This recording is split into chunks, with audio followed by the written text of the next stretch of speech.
It's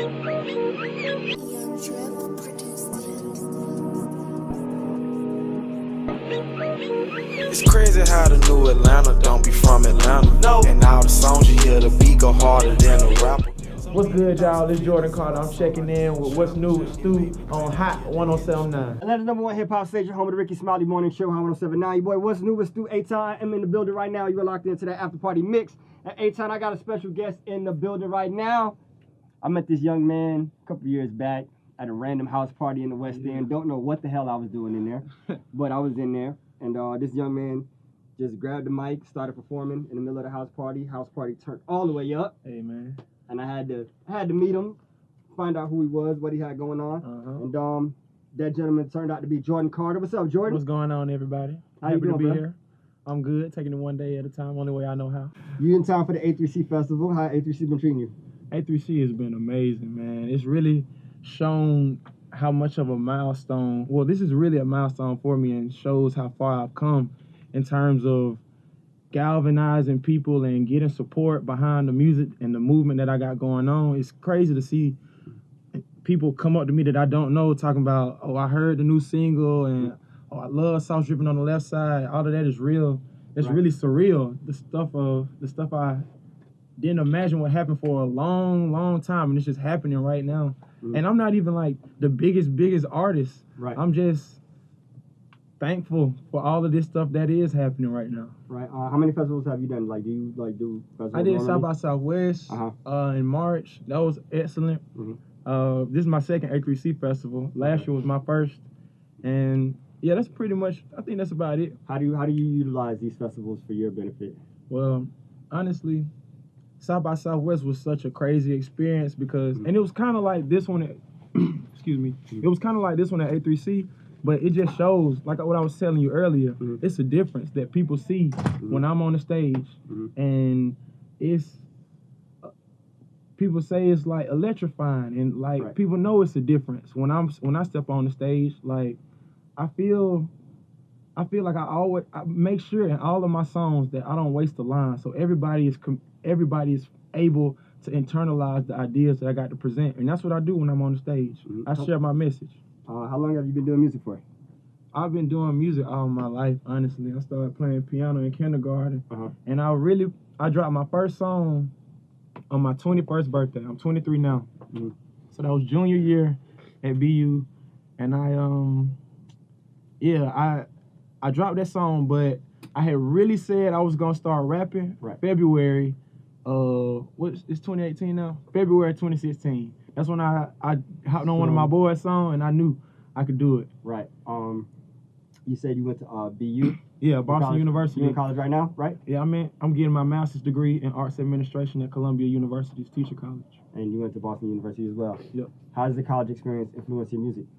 Well, it's taught me, honestly, being around all those white people and whatnot. It's like, I feel like I have the best of both worlds to convey through my music, being from the southwest of Atlanta and then going up to school at BU and finagling with all of these white collar folks and going on to the Ivy League and making my way and maneuvering as a black man up there. All of those experiences come into my artistry. And I'm able to communicate all of that in my experiences and put my own twist to it. Do you think artists have a social responsibility to the youth to be role models, or do you just think that they just should express themselves through the art? I think people should express themselves through the art. I don't want to place a role on what people have to do or anything like that. I think that's a little counterintuitive to what artistry is and kind of putting you in a box. You don't necessarily everybody don't have to be a Kaepernick. Some people, we need some Deion Sanders in the world. Right. Just so we can have something to like people bash, I'm getting into some murky waters, but people bash like rappers like Young Jeezy and Gucci Mane for being negative and stuff like that. But honestly, when I'm maneuvering on my day-to-day at Columbia, I would love to hear some Gucci Mane when I wake up in the morning so I can feel closer to home and more connected and listen to some stuff that I identify with. I might not be doing all the stuff he's talking about, but it's just a part of me that I want to hear. And I don't think I want to hold Gucci Mane talk about Black Lives Matter. Honestly. Well, the new Gucci. He actually might. He might just talk about some Black Lives Matter. I'm with it if he do. Motivate the people. You originally from Atlanta? Yep. West Side, born and raised. Born and raised West Side. So you watched the maturation of Atlanta through the music, game, absolutely, through the years. Absolutely. Old Shout Atlanta. out Schoolie. Right. For real. Old Atlanta, new Atlanta. What do you think the difference is between the old Atlanta and the new Atlanta? I feel like the new Atlanta is not really from Atlanta, and it's more of a combination of what's really hot right now, and well, yeah, that's how I feel. I left school. Well, I didn't leave school. I'm still in school, but I graduated from Mays in 2013, and me and my boy, we say that was 2013, 2014 was the last year, the last time of real Atlanta. You feel me? Right. Like afterwards, and I don't want to blame people coming in for how it's changing, but I want to blame people for coming in for how it's changing, things like that. I mean, I'm an immigrant of Atlanta. You know, I came here in maybe like '99, and then I decided that was like during high school, and then I was like, yo, I got to come back. You know, I mean, I came back like 2002, 2003, and like I was like, I'm sold. I'm here. I'm not going anywhere. Absolutely. And so I've been able to watch, you know, how Atlanta's changed as well, and it just seems like what I get from it is like the city of Atlanta.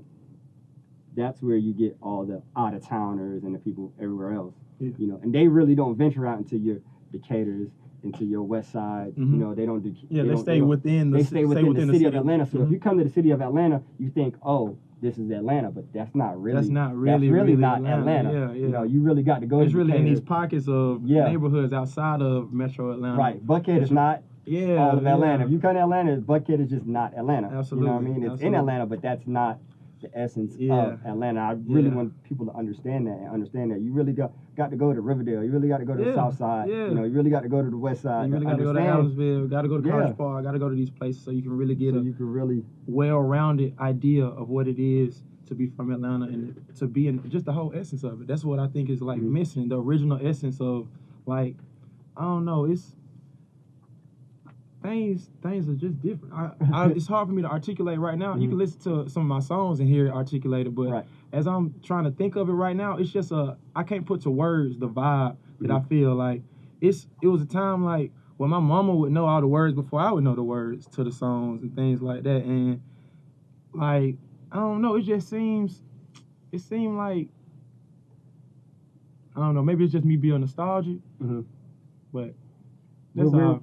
Where do you see the new Atlanta heading to though? I feel like, well, just speaking on the new Atlanta, I love Lil Baby and the Migos. Oh, yeah. I have to say that. Shout out Baby, shout out Migos. For real, I love that. But I mean, but when you look at Atlanta has a lot of new artists that's coming out, you know, that are really like, you know, they all got their own lane, but they're all doing something different. You know, you got your Gunners, you got your Derez Deshans, you know, you got your Lil Babies, you got your Blacks.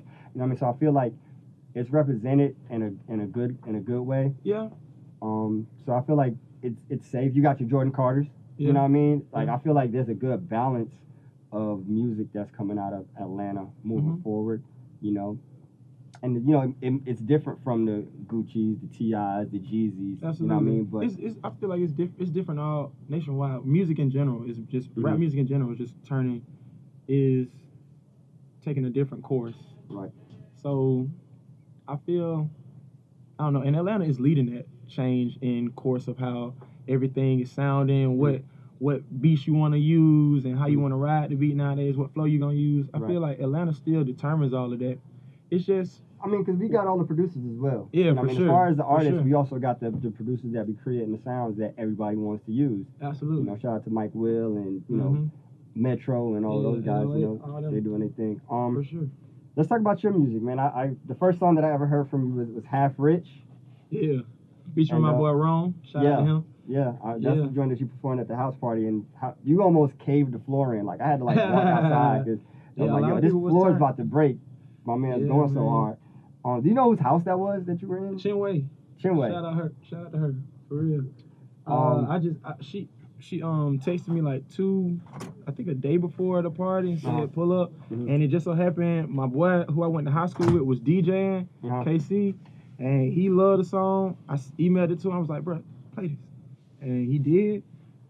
And that was your first time performing it there, like that. I know that was my first time hearing it, and just everybody's response to it. I think it was one of my first times performing it. Yeah, for sure. I didn't know everybody was gonna like it because it's my first time performing it, so it went up. definitely went up. And then you got dropped another record recently. Kendrick of the South. Kendrick of the South. Yeah, it's crazy. Why Kendrick? Why of all rappers Kendrick? I was listening to a bunch of Kendrick on the ride home, and I was just feeling feeling good about myself and feeling more empowered and things like that. And oftentimes, me and my friends, we talk about how listening to Section 80 or ADHD and specifically to Pimp a Butterfly and makes us get more encouraged about what we have to do to fight the fight that we got to do as black people in this world and things like that. So I feel that I want my music to get other people just as inspired and just as encouraged. And I came up with Kendrick of the South. It was like his music was able to motivate me and tap into get into some type of therapist complex when I'm listening to his music, so I want to reciprocate that to all the people that are listening to me. Right. Another record that you dropped, I got it on repeat. Sauce dripping on the left side of my body and the right side is dripping swag too. Yeah, that joint right there, that's my joint right there. I listen to that joint all the time. Like I just put it on repeat. Hey, I need the stream. Bless you. Thank you. Where was the inspiration for that record come from? I was sitting at my friend's house. My boy Joe, he went to Boston University with me, and he got a job with the New York Times, and he lives in the Upper East Side, and that's right down the street from Columbia. So he was just playing some beats for me that he made on his spare time, because beats isn't his main thing. He got a full-time job and everything, but he was just playing me these beats, and we were just playing around, and I came up with the hook. He was like, yo, that's it. Right. And that was it. We went to the studio a week after. I did the hook, freestyled the verses. Well, actually, I did the hook, freestyled the first verse, and I couldn't do the second verse for some reasons. I wasted a little bit of studio time with that because I couldn't. Right. My brain was frozen at that point. But I came back the next week. Went crazy. Yeah, and that was it. Sauce dripping on the left side. And it really helped me. The video is what really is, that's like my magnum opus. That's my best work, for real. Because I was really able to tap into the classical music stuff that I've been doing my whole life. And all that. Yeah, that's my whole background is, I was principal percussionist of the Atlanta Symphony Youth Orchestra junior year and senior year at Mays. Like, that's what I do. I went to undergrad to do classical percussion. So me being able to tie that back into the rap music that I'm doing now, that's the most ideal thing possible. Right. Matter of fact, let's get into that record right now. Sauce dripping on the left side. Go ahead and introduce it. All right, everybody. This is Jordan Carter, and you about to listen to Sauce dripping on the left side, produced by my boy Joe Move Guru. Y'all know what it is. Y'all know what it is. 8-Time. Keep it locked right here. It's Sound 107.9. All right. So now we're gonna come back. Atlanta's #1 hip hop station, home of the Ricky Smiley Morning Show. How 107.9. Your boy, what's new? It's through 8-Time. I am still in the building, and I still got my homeboy Jordan Carter in the building. That was his record, Sauce. Dripping on the left side of my body. I don't want to do it again. You got your homies in the building with you? Yeah, I got my boy Evo in the building right now. He rapping. Come holler at him. What's up, Evo? Evo, man. Dreams of Paper. Right, Entertainment. Shoot, the movement. We starting the label. Dreams of Paper Entertainment. I'm on that. My boy Evo is, and my boy John Luke. And also, the dude featured on Half Rich, Rome. We all doing this ground up. Honestly, we just came together through another dude that's missing. His name is Kyle. He started off being my manager while we was both at BU. My junior year, he was a freshman. And I played him one of my first songs. And he was like, yo, why you not doing nothing with this? Right. And he asked to be my manager. And I was like, sure. Yes. Whatever. Fine. I also and it see came you got out. my homegirl Sammy in the building. How'd you hook up with Sammy Approved? Sammy, we knew each other since I was in ninth grade. She older than me, right. But we always been real good friends. And Yep. she was doing the radio personality stuff, and I knew. And when I started rapping, I knew I needed some connections and help. And she was the first person that really like invested so much time and believing in me and what I have to offer and thinking that I'm different. So it's been like an amazing experience with me and Chelsea, and she has helped me get so far. All these A3C events, I wouldn't be on them if it wasn't for Chelsea or a connection that Chelsea had. No, nobody knows Chelsea. I mean, Sammy. Oh, dang. I'm sorry for using. We know the government now. Thank you. So when it's all said and done, what does Jordan Carter want to be known for? Jordan Carter wants to be known as that's a good question. Well, my personal mission is to make sure that everybody is reminded that it's all right to be themselves. Absolutely. So I guess something around that. Right. I want to be remembered as a person that made it all right to do you, honestly, because that's what I have been. That's what I've been doing, and I have been unwavering in my commitment to just do me. Absolutely. And if I continuously do that, then I can show everybody else, like, yo, you can achieve what I'm achieving just by staying true. Honestly, because that's what made me different. That's why I tell you it's a difference when I'm on the stage, when I present myself, because they know this is about to be an original individual story that Jordan's about to tell through his music, and his 24 hours is different from everybody else's. So we about to get a whole different story every time. Dreams of paper. Yeah. Heck yeah. Already. Tell the folks where they can find you. You can find me everywhere at What Jordan Raps on Instagram, Twitter, SoundCloud. Type in Jordan Carter on Spotify, Apple Music, Tidal, all of the streaming platforms. And you can stream my debut mixtape, My Favorite Things, on all of those platforms as well. All right, you got some shout-outs? Yeah, shout out to my boy Justin. Shout out everybody in the studio. Shout out to my mama, my grandmama. Shout out to May. Shout out to Young Middle School. Shout out to Payne Forest. And above all, thank God. And I'm pretty sure I'll be at some house party that I ain't got no business being in, and I'm pretty sure I'll run across you. Run across you one of these days again, man. I'll be enough. Hey, Town, y'all know what it is, man. That's the homie Jordan Carter, man. Make sure y'all follow my boy. Make sure y'all keep up with what he got going on, man. Y'all know what it is, man. Hey, Town, keep it locked. It's 107.9.